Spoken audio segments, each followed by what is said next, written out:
Okay, so what I'm going to talk about today is Joomla custom fields which are introduced in 3.7 and how we can use them to their full potential. We'll maybe have a few questions as we go along, but try and keep the main questions to the end. So Joomla as it was is amazing, but it has limited flexibility. Let's say you're building an estate agent or a realtor website. It doesn't do what you need necessarily. You want to be able to add energy efficiency reports, survey reports, floor plans, availability of broadband information, addresses, school catchment information, lots of photos and things. It's just Joomla out of the box. Doesn't do that. Cookery website with recipes. You might want to show lists of ingredients, preparation instructions, nutritional information, allergen lists. You could put it all into the content, into the descriptions, but it's very, very difficult to manage. If you're running a club or a society website, you might need information about membership numbers, qualifications, what teams they're members of, competitions, match score results, and so forth. So what are your current solutions? Well, before Joomla 3.7, what were the current options available for achieving that? Some of that you could do using the Joomla user profile plugin or other plugins that do the same sort of thing. So you could add extra fields into the user list, such as membership numbers and relationships with other family members and so forth. You could use CCKs or directory add-ons. There's a long list of them available for Joomla. You could write a specialized special purpose component. You could try and find something on the JED that meets your requirements. If it's not there, you probably need to develop something yourself. Probably the very least you'd need template overrides. It becomes a complicated problem. But there are downsides, as I said. They're complex to implement. The user profile plugin was handy, but you have to be able to extend it beyond what's in there already. You have to edit XML files. It becomes difficult to maintain. Template overrides, you need to have coding skills and enough time to be able to write them and to maintain them. You might need to buy custom extensions, you might need to write custom extensions, and then find the combination of all the bits and pieces that you need to be able to put your complex estate agency website together, and hopefully that they have the functionality that you need. I'm not going to name any, but I find that sometimes the CCKs and the directory add-ons are not intuitive to use. I've created websites with one or two of them. You come back 6 months later and you think, how the hell does this thing work? You can't remember how to change the layouts, you can't remember how to add new fields and so forth. They can become complex to manage. Maintaining template overrides. I know template overrides are supposed to protect you from Joomla updates, but sometimes you need to update the template override because something has changed in Joomla. Bespoke extensions are difficult and expensive to keep up to date. Your site requirements might change. You suddenly have new categories, you have new criteria of information you want to display. And as I said, I find it difficult sometimes with these add-ons to remember how they work. Paying developers for custom extensions, custom templates, template overrides is an expensive business. And then you've got your site up and running, and your customer comes along and says, I want to make a change, or Joomla changes. You've got to go back to the template developer or the custom application developer to make changes to keep it up to date. It becomes expensive. Some of the CCKs end up being quite expensive by the time you've had all the add-ons you need, and it all takes money and time. And I've heard often that users yearn for the simplicity of Joomla content items. Joomla out of the box is clean, straightforward. If only we could just use Joomla content items. So, Joomla 3.7 does quite a lot to try and address some of those problems. Custom fields have now been added into the core for core content types. We can add out of the box custom fields to content, contacts, and users, and it's not difficult for third-party add-ons to add custom fields to theirs as well. So it becomes a common framework for adding custom fields. So hopefully no longer do we need the complex CCKs or the user profile plugins. So how do they work? We can add them to, as I said, to content, contacts, and user profiles. Fields can be grouped and they can be allocated to specific categories. Oops, wrong way around. So what I'm going to do is I've created a demonstration foodie website, which I'm going to show you now to show you how some of these custom fields work. So I'll switch over to the browser, and hopefully in this screen size it'll actually be readable. Yeah, it's a bit on the small side, isn't it? Actually, you've got more on the screen there than I have. Right. So this is in the content menu item. We have fields. Shall I just make this full screen? We have fields. If we go into fields, it gives you a list of the custom fields that we've created. And I've pre-populated this already. I've got ingredients lists. Where's it gone? Yeah. We have ingredients lists, allergens, preparation time, images of a finished dish, difficulty rating, cooking instructions.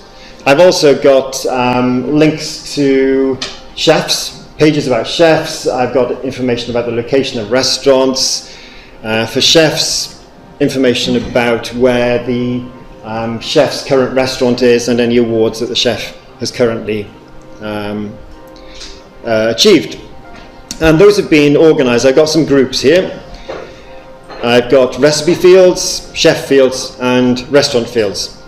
So if I go back to my list of fields, I can use the search tools, change the field group, and show just the recipe fields. And these are just the fields associated with recipes. I can go in and change it to restaurants and show the field, in this case just the one field associated with restaurants. There's another way of categorizing, classifying them, which is using categories. So if I look now at recipes, I've changed the category drop down to search just for recipes, and you see here again the fields are associated with recipes are there. So what I've done is I've classified these fields in two ways. They're associated with a category of recipes and to a field group of recipes. So you may ask yourself, what is the field group? What's the purpose of the field group? It took me a while to figure it out. But basically, if I go into my list of articles and create a new article, and if I go down to change the category to recipes, I now have a new tab here, recipe fields. So that tab there is from the field group. So you can actually create more than one field group. So you can have, I don't know, cooking instructions as a group, and you can have ingredients and other information as another group. And they would appear then as two separate tabs. But the fields that they show would be controlled by the category that the article is in. Does that make sense? So let's go back to the list of fields, and we'll see what choices you have when you create a field. You give it a title, my field, oops. And there's a long list of field types: calendars, checkbox, color pickers, integers, lists, and so forth.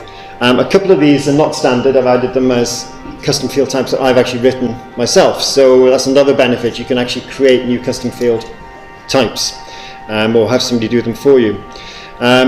If we go for list, for example, again the page has to refresh. The reason it refreshes is because the choice down here for the list values is an option that's only available for lists. Well, it's actually available for lists and radio boxes and checkboxes, but it's not appropriate for text areas. So the choices you have when you create your field type is associated with the type of field that you've created.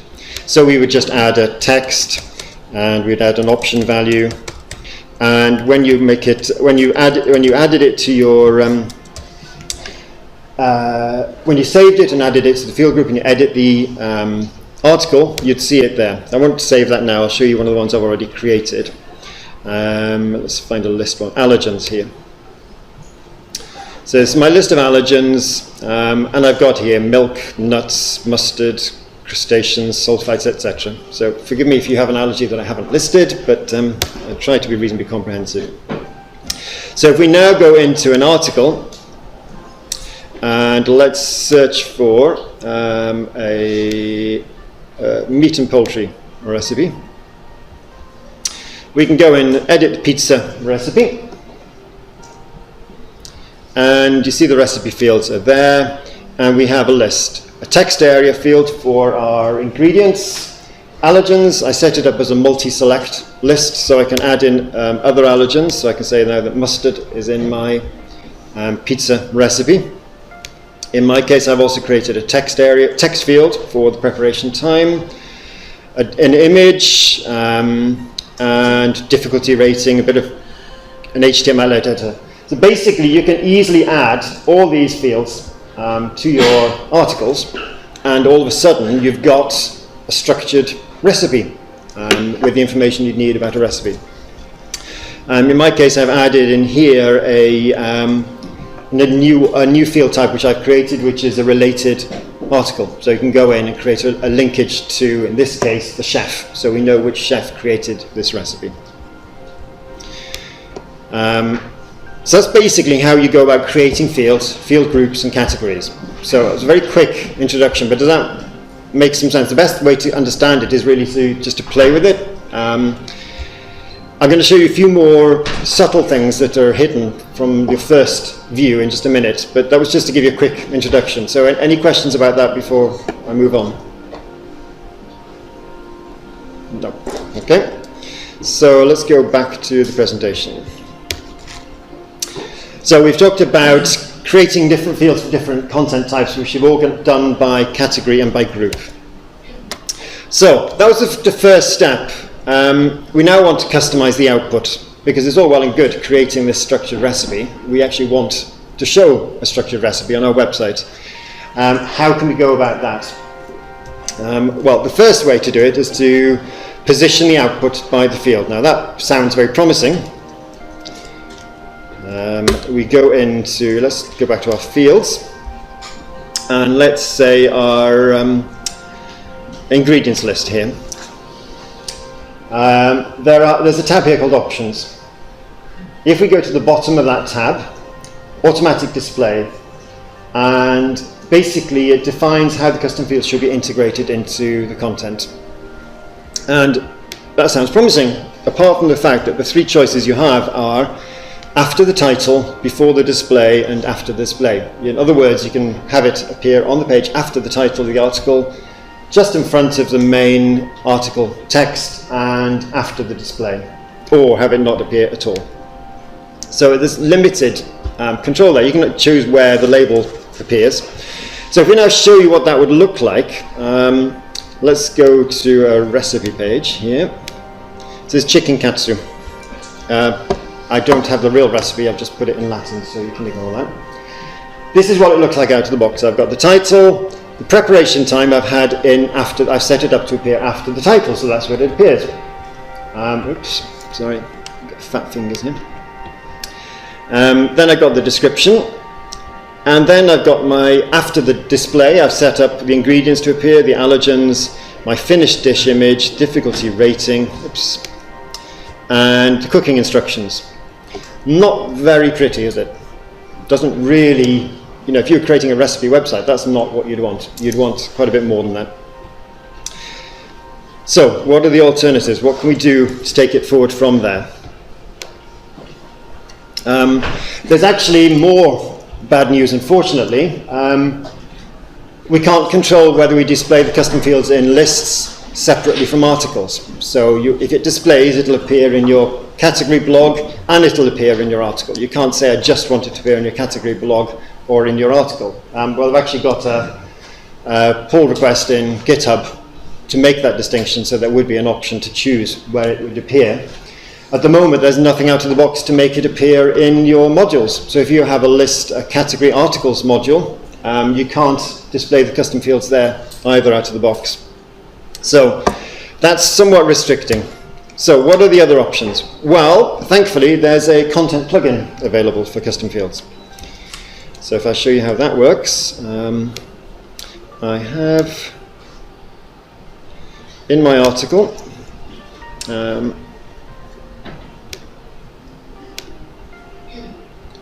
this is in my home article. No, is it my home article? Where did I put it? No, it's in my restaurant.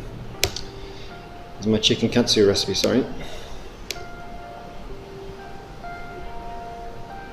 what I've done is I've broken my demo and I'm putting it back together again so that you can see how it works. I've got to remember all the things I've done and do it in the reverse order. So back into my chicken katsu recipe.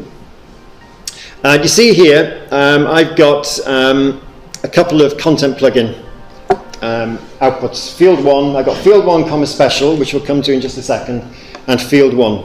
If I close that, go back into my plugins, and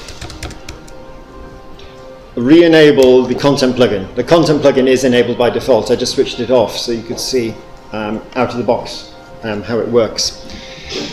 So our chicken katsu recipe, before, when we were looking at it at the front end, it was showing the plugin output. If I now reload this page, you can see that it's showing me the ingredients list, because field 1 was the ingredients list.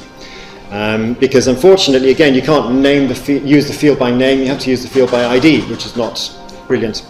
The other problem, of course, is that the person creating your content, you can imagine creating a fancy little description layout, but you have to tell your authors, you have to put this bit of funny code in here, you've got to put this funny code there all the time to get the articles to look the right way. It's not necessarily particularly usable. So that's one constraint that you have. So what can you do beyond that? Yes? If you use the plugin, then you have to put none on the before, after. Exactly, because it would appear twice. Exactly. So you'd have to do none. Yeah, exactly that. So did everybody understand that? Yeah, so you have to choose the display option to be none. Otherwise it would appear twice on your article. You can create layout overrides. People familiar with template overrides and layout overrides? Yes? Who's written a template override in their time? Yeah. Well, layout overrides work in a similar way to template overrides. I'm going to go into my code base here. So this is my, well, by the way, jab2017.net isn't a real domain, it's running on my laptop, so don't try and find it. I did. You did already. I'll show you, the thing is I've got a real online demo which I'll show you at the end, but I didn't want to break the real one. Does that make sense? So let's go into, so this is my template. I'm using a free UTheme template. In my HTML directory, in there's a folder called layouts. And in there I've got com content and com fields. They're slightly different. If I create a layout override in my com fields folder, it'll affect com fields everywhere. So it'll affect com fields in all the different components that use com fields. If I create a layout override within com content, then that layout override will only affect the layouts within com content. So it's useful to know that. So if I go now to com fields and try and rename this folder, rename that. So now that's going to be available. So notice here I've got two overrides. All I've done in this override is copy the original one and put a little message at the beginning. I'll show you what that means. The render, and the other one is special. Now, do you remember when I showed you that article? I had field 1 comma special as the input for the content. So you can actually tell the custom fields plugin to use a specific layout, and in this case it's special, and the special one would be picked up from this layout folder. So if we now go back here and I reload this page, I've got one here. All it's doing is writing out to say that it's picking up, it's not even outputting the custom field. All I'm doing is saying that it's picking up the layout override from special, and then the second one is picking up the layout override from com fields, the general one. So it's just to show you, it's not to do anything clever with that layout, but it's to show you where you would put that file. This sort of information is got in there, if I can get rid of that.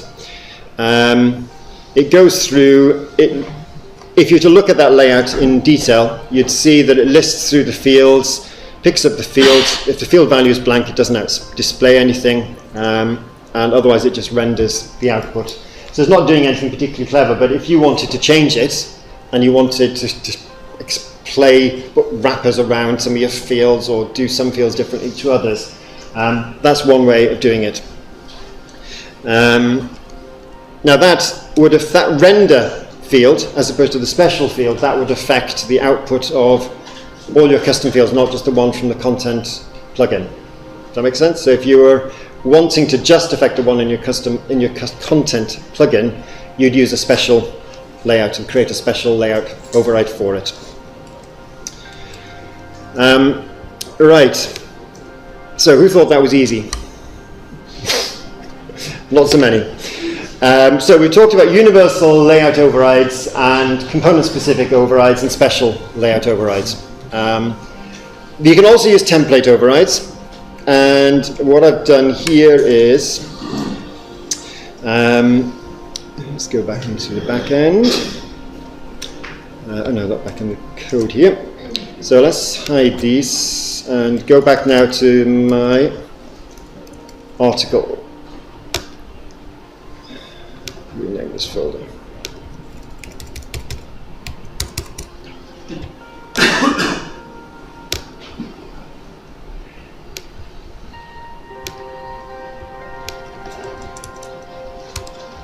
Okay, now this is again just a standard template override for com content articles. And what I've done in this one, so this is going to be an override for all my pages to show different layouts. So you can see here now I've got a fairly simple layout here. This one is the default one. And I've also got one called chefs, one called recipes, and one called restaurants. So we're now starting to say what we really want. We actually, layout overrides are just about changing individual fields.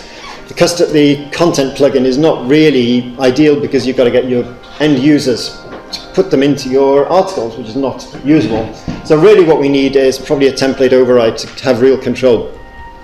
And we're using code. I don't know if people are familiar with load template, but what it means is that I can use this. Joomla will pick up the default template by default, and what I'm doing with it is saying, right, if the item is in category 8, then I'm going to use, that's the chef category, I'm going to use the template for chefs. If it's category 14, I'm going to use the category for restaurants, and if I'm in category 10, I should have a long list of those because I haven't added them all in. It would pick up the recipes one. Otherwise, it falls back to the core Joomla content template. So that's the sort of template override you could create. And what does that do to our site? Yeah. Yes. Restaurants in the column name is misspelled. Next to Oops. Well, it does. And if I was going to show the restaurants page, it wouldn't work. But I was going to show you the recipes page in any case. Right. So we've got that done. So we now go into the front end of the site, and oh yes, this I've not shown you this in. Chicken katsu. So now reload the page, and see here at the top it says recipes layout. If I go back into the code here and load the recipes page. This is all I've done. All I've done with this template override is stuffed recipes layout at the top, and then done a quick dump of the custom fields, and then the rest of it's standard. But it's to give you what you need to be able to create that template override. So in other words, this is now the file that would give you the recipes. To access the custom fields, you access it via this item JC fields. It's a list. Again, unfortunately, it's not indexed by field name, it's indexed by field ID. So if you wanted to show the allergens list, you'd probably have to look through that. You'd either have to remember that allergens is number 3, or you'd have to search through it looking for the name of that field and outputting it, which is not ideal. So you can see now, if I go back to the article, I've listed the ingredients, the allergens, the preparation times. It's basically just a list of the fields with the recipes layout on the top. So all I'm doing there is showing you that the template override is being used and is doing what we need. So back to the presentation. So is that something people would be happy to rattle off day after day, creating all your fancy layouts for your recipes? And yeah. Will you mention how to render it with the name? Or? But or to find it by name? Yeah. Yes, if you hang on a second. Here, if I do now Good old var dump. No, I meant you can map the name to the field and then output the field. Yes, yes. What you could do is as follows. You could have oops, fields by name. Have another. Oops.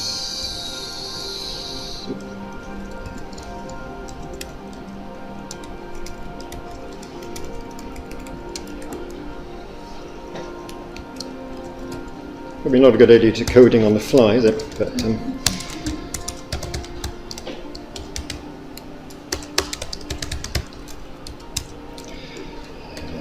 so what are we interested in? The allergens.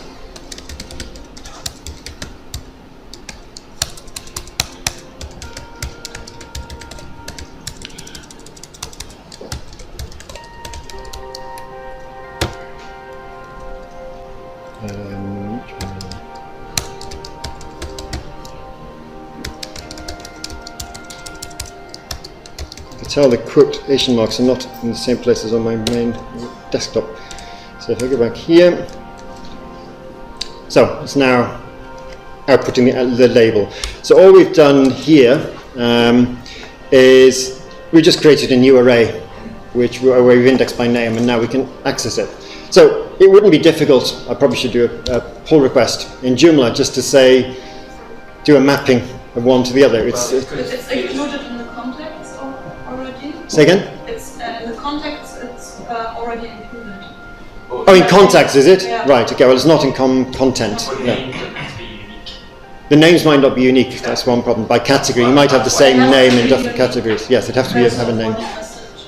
Yeah, yeah. Only on that group though, because it's used name throughout, that's why it's on ID, because the name is used throughout. So you may have the same name field in different areas of content.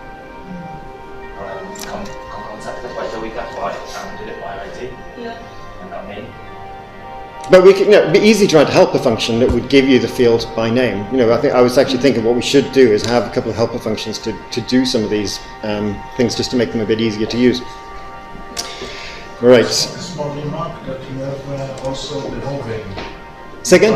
You have also on this custom field the raw value that give you The raw value, yes, the unformatted value, yes, yes, yeah. So sometimes important. Yes, so your list field, what it will output is the text value of the list field, but in the raw value you'd have the option value available as well, because you might need that for, I don't know, for example, for putting class names around blocks of content on your page, for example. You don't want currency signs and things in, which you might have in your formatted value. So all of that's well and good, but you either need users who are happy using content plugins, or you need to have coding capabilities. What I'd like to show you now is another way of doing it, which is an add-on that will allow you to manage the layouts for you. So you don't have to do the coding of your template overrides, you don't have to do the coding of the layout overrides. Something we've called easy layouts. And what I'd like to do now is to tell you a little bit about what it is and what it does. It's basically a graphical layout editor, a graphical layout manager. It allows you to create layouts for your content. At the moment it's just content, but there's no reason why it won't extend to all the other add-ons. I mean all the other components within Joomla very easily.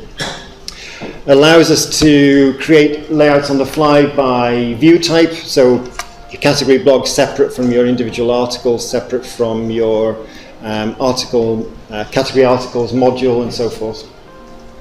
You can have different layouts by category, so you can have different layouts for recipes as opposed to restaurants or other content types. It's probably best demonstrated now by a demonstration of what it would look like and how it would work. So if I now go back into my plugins and enable that, first thing I'm going to do is show you my chicken katsu recipe. So now all of a sudden my chicken katsu page is looking more reasonable. Got a nice picture here, links to the chef creator, Luke Skywalker, ingredients, allergens, information about the article, the difficulty rating, preparation time, the description. I've still got my custom field, my content plugin bits in there, so ignore that. Final image, preparation instruction, and so forth. It's all laid out for you nicely there. And one little thing while I remember about it, this image here, I get the image information. Where has it gone? View image information. Can you see here, this is now images, demo, recipes, meat, 800 by 600, and then the photo. That is actually the main image. In content you can add main images and introduction images, intro images to your articles. I don't know about you, but I download a photo from my stock photo company or photo I've taken. It's a 2.5 megabyte photo. Your users will do the same thing. You upload the photo and all of a sudden your site's full of 2.5 megabyte photos. So one of the things that we do is have an option to control the size of that image. So straight away you're not going to be ever showing huge images.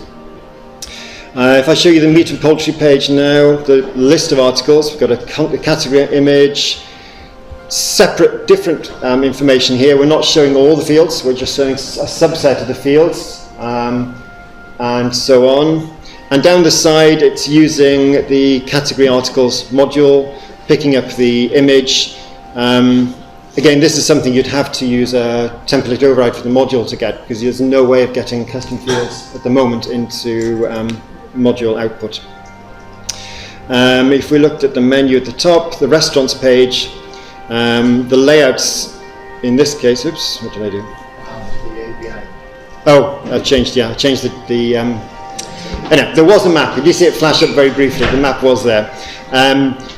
And it basically, different layouts on this page. Again, the map's missing there. And if you look at the chefs, different layout again. And all of this was done without any coding of template overrides at all. What we're using is a tool back here. The component's currently called Simple CZK because we didn't have a name for it, but it's not really a simple CZK at all. All it is a layout editor. It uses the core Joomla content, the core Joomla fields, and the custom fields. So it's not just the custom fields, it's picking in the core fields like the images, the full images, the introductory images, and so forth. Let's go down, look at this. Go down to the article blog, no, the single article one for the recipes, meat and poultry, fish and seafood and desserts. So if I go into this one,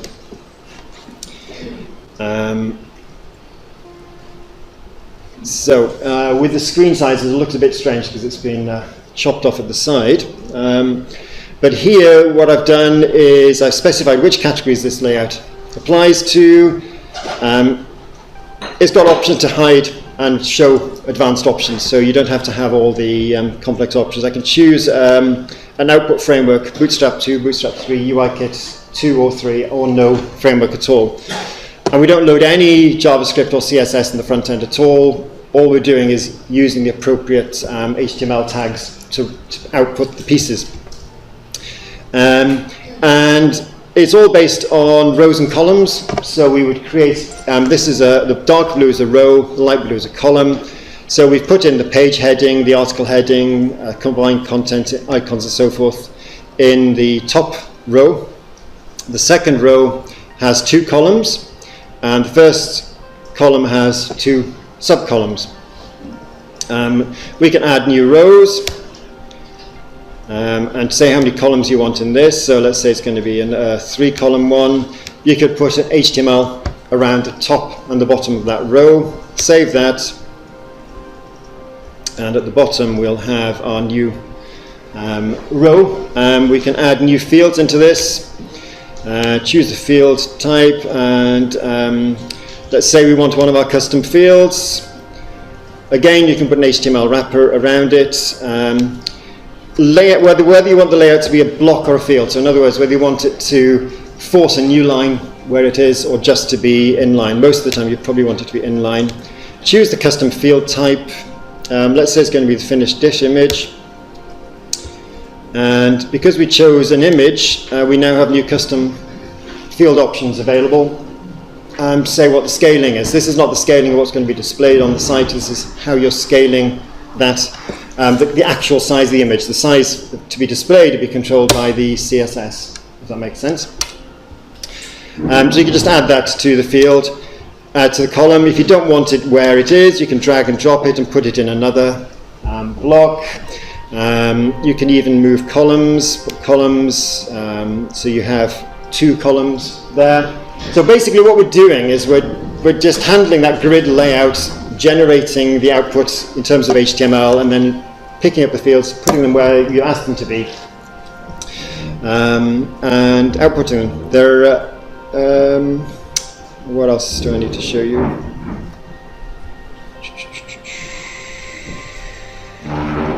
Oh yes, I was going to show you about the images. If I look at the full image here, it picks up the scaled image size. So again, if you've got users who keep uploading huge images, you can basically tell the system to scale it down to a more sensible size, and then output it. This piece here would control the CSS output for that image on the page. And Manager supports versioning. It's another interesting bug. I don't know if people have seen that before, that if you're not scrolled to the very top of the page, the versioning block turns out being grey, which is not good.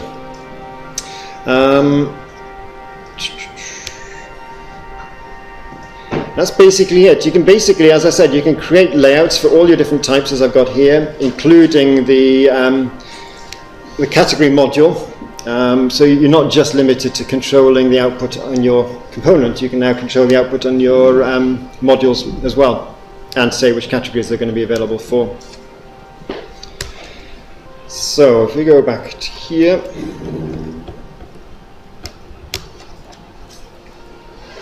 So, in summary, what you have is core Joomla content, core Joomla custom fields. I've added in this case, a few extra custom field types, linked items, and maps. It gives you an ability to edit and manage your layouts very easily. Oh yes, this is one thing I was going to show you. It struck me, if I was building a recipe site and somebody was coming to it and they were allergic to something, they'd want to find all the recipes that didn't include a particular ingredient. So we have that here. So if I go to my recipes here, I can click on recipes excluding wheat. And these are all the recipes now that don't include wheat. So there's a mechanism to add a filter to your modules or your menu items to show just items that don't include a particular value or do have a particular value.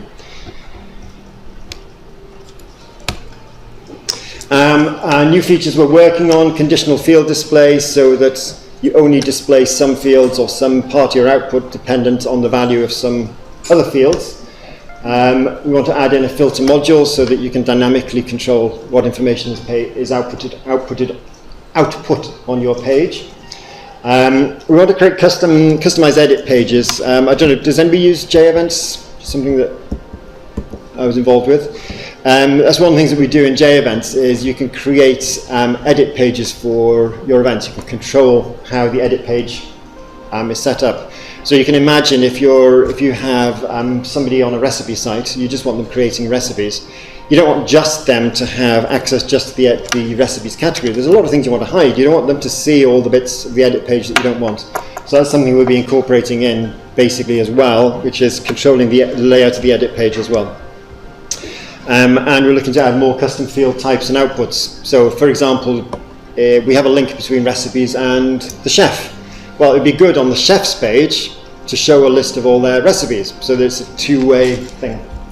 And that's the layout of the, where the demonstration actually, the real one is, which is demo.easylayouts.net. At the moment we haven't set it up with back-end access because we just finished it beginning of the week. You can see the front-end pages for now. So, any questions? mentioned in the slide as well, you could have customizing edit pages like that front end, edit on the back end. So you could set it up for both. We haven't got that done yet, but we've done it in JEvent, so we know how it's done. So basically, it would be a drag and drop interface again to create the edit page. So you say, you know, I want the full image to appear on this tab. You drag it and put it in the right place, and basically now your article editing pages would be controlled as well. That plugin is available now? It's finished. It's usable, but it's not. We haven't made it available yet. It's something we'll be doing in the next week or two. So that's quite fun. Yes. Well, the demo is available. Yeah. That demo is there. If you go to easylayouts.net, it's just a holding page at the moment. So yeah. Where are the layouts in the system? The layouts are stored in the database, so they're generated on the fly.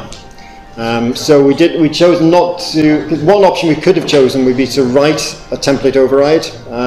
So basically to generate PHP code, which you could then use. It's actually easier just to have a component that generates the layouts on the fly, because what you need to do is to create code that replicates what that does is an unnecessary complication in our mind. So I cannot switch back to putting it in my template. To what, sorry? Yes, you could. You just switch off the plugin, or so let's say, for example, I mean, continue using this layout with my own template. I cannot switch. Yes. No, this is using your template.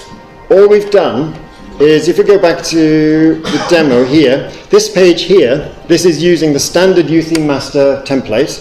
We've not inserted any JavaScript, any CSS at all.